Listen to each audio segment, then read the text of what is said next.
Okay, I've just finished my lunch after my walk from Chowkit monorail station to this place, Masjid India. I had my so-called brunch here because I did not have my breakfast. So it is actually my brunch. This is the restaurant. And I'm crossing the river Gombak and walking to Petaling Street. A walk that will probably take me about 20 minutes. Let's see what we can see along the way.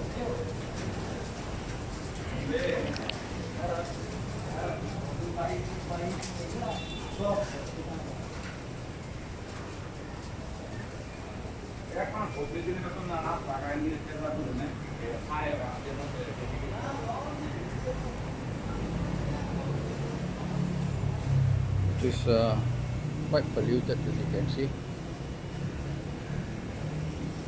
Going through the heart of the city, what do you expect?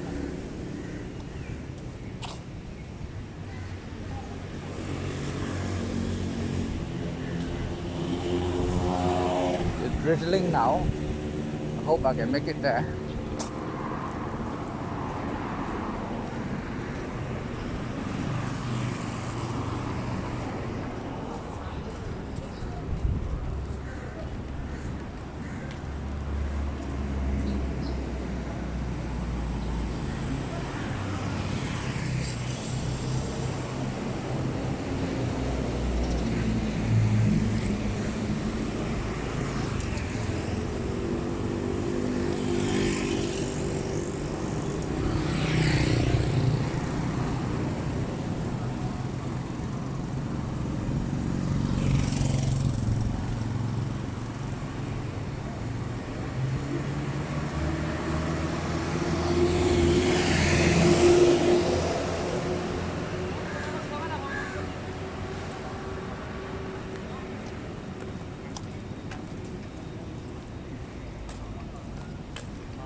Masuk.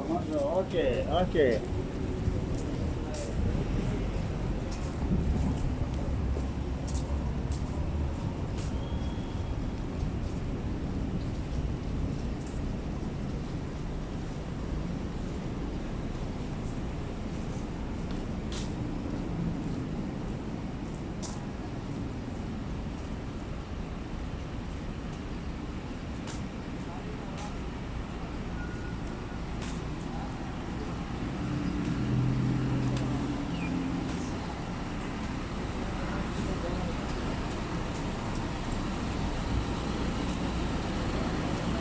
If you are thinking of coming to Masjid Jamek, you stop at this station when you take the MRT.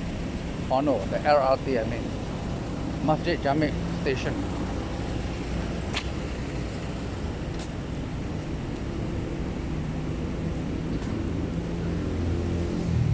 Because masjid in the local language means mosque.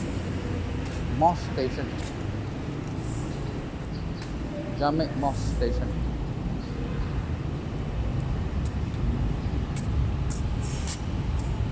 And of course, Masjid Jamek is a very, very old mosque. It was built by a British architect, engineer, way back in 1909. The mosque is there, you see right in front behind the station there. It is built at the confluence of the river Gombak and river Klang.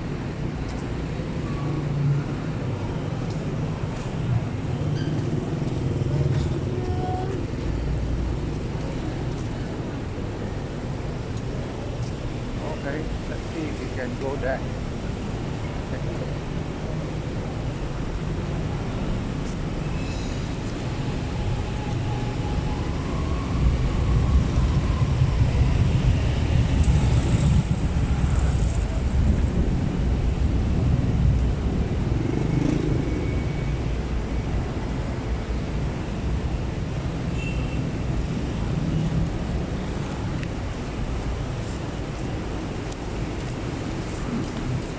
Actually, the British architect who built or designed this mosque was Arthur Benison Hubbard or Hubbard.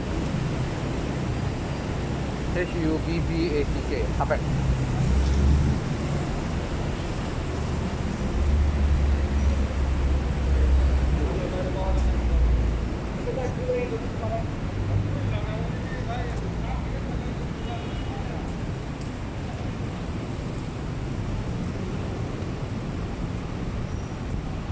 See if we can take a look at the mosque from this angle.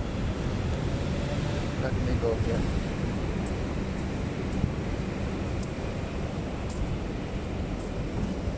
Yeah, you can. Yeah, the mosque is here. This is a very, very old mosque. A very old mosque. It was built in 1909. The Jamek Mosque or Masjid Jamek. This is where it is located at the confluence. You can see the confluence of the Klang and Gombak River.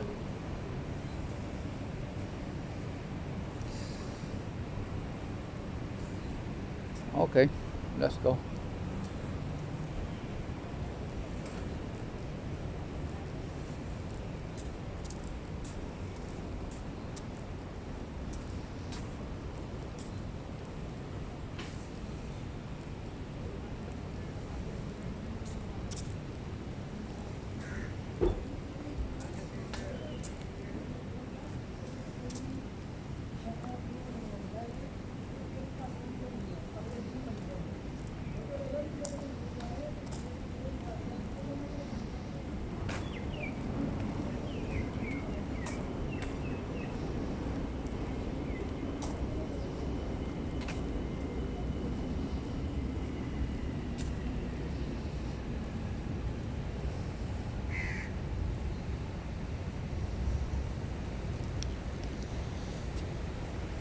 Okay, here you are, the confluence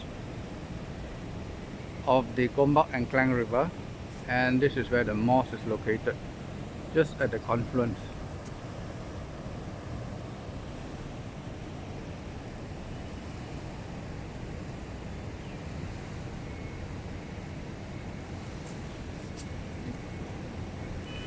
At the background you see the clock tower there. That building is called Sultan Abdul Samad building.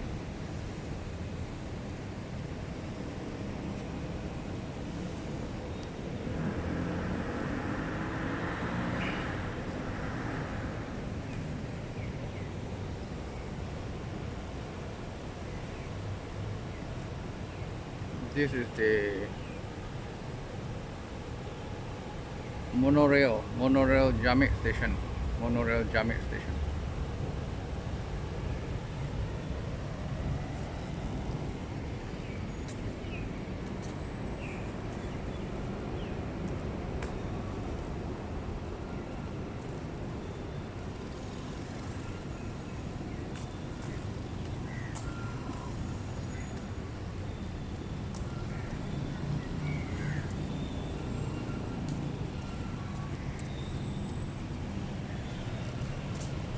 You believe it? This is the building.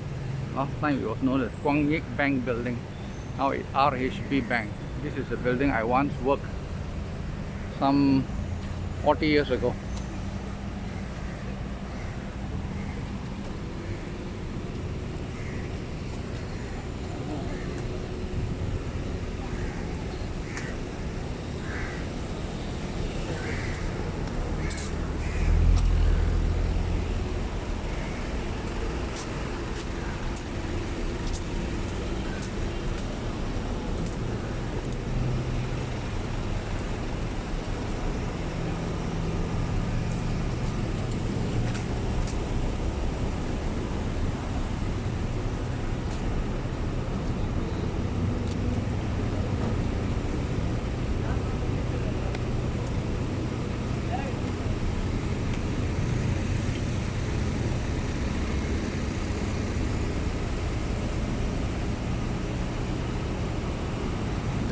This is where I worked once, 40 years ago.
Okay, we are approaching Petaling Street, or Petaling Street in Chinatown.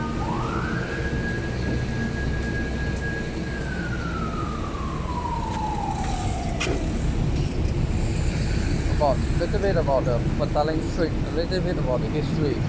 It's actually a shopper's heaven. Of course, right now we are in the midst of recovering from COVID-19, so it's pretty quiet, waiting for tourists to come back. This is normally a place where tourists will end up in Kuala Lumpur. It is a shopper's heaven in its own league, of course. Not comparing with Bukit Bintang or KLCC, where there are high-end shopping. This is more for affordable items. Those bargain hunters who are looking for souvenirs, take home to their home country, and local delicacies you can have, mostly Chinese food. And this place, you need to mention about Yap Aloy, the founder of Kuala Lumpur, more than 100 years ago, when this country was known as Malaysia, or in Malay we say Tanah Melayu. Yap Aloy is or was an influential Chinese figure, and he opened a tapioca mill along this street called Petaling Street now. In Cantonese it's called Chi Cheong Kai. Chi Cheong Kai means starch factory street. Tapioca flour was manufactured by his mill back then, and of course those days they don't have this green awning you see up there. The green awning that line the whole entire street to shield the traders and shoppers from the rain and the heat of the sun. Alright, so it looks like the traders are back business, but they're just waiting for the crowd to return. And this is where you shop for cheap items, affordable items, souvenirs and local handicrafts.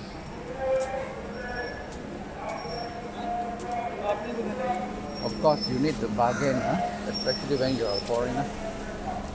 They will mark up price, and it is a normal practice to bargain in this area.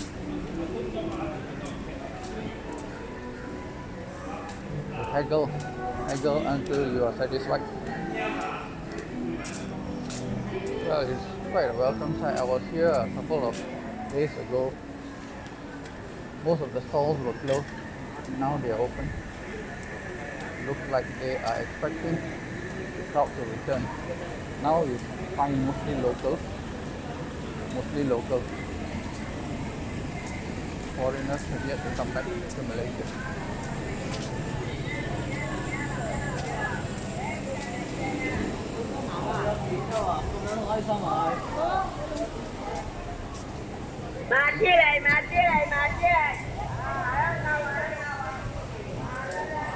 And during the pre-COVID time, this place is normally closed in the day. They only open in the evening to cater for the crowd or the foreigners, tourists.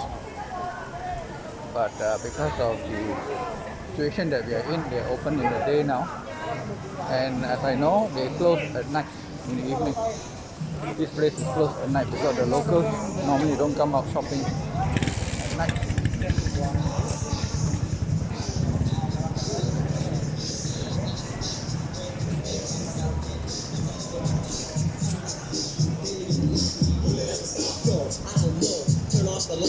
You see the green awning up there? It is built to shield the traders from the heat of the sun and the rain. It was drizzling when I walked here. Now I am shielded from the rain, from the raindrops. We'll walk to the end of this street, Petaling Street, and we'll end our vlog at the end of the other entrance.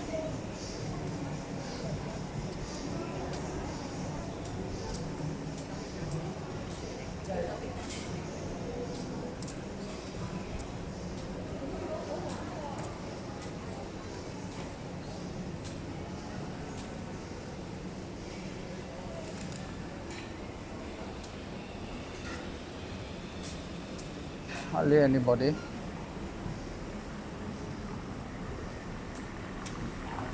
During the pre-COVID time, even the center of the street was lined with stalls. You know, the cars, of course, cannot come in. Neither can any vehicle come in because they are full of stalls. But because of the situation we are facing now, they are not open at the center. There's no necessity to do that at the moment. Okay, this is the other entrance to Petaling Street, and I just want to draw your attention to this sign here. It's stated in the local language that we are prohibited from selling imitation products. But then again, you can find Rolex watches, Louis Vuitton handbag, and Gucci, and many branded items. Well, as little as 100, 200 ringgit. So you decide whether they are real or imitation. Okay, looks like we have come to the end of the vlog. But nonetheless, when you do your shopping here, there is a satisfaction. You get to buy branded items, so called, at an affordable price. Okay, so we'll end our vlog here. See you again. Bye bye.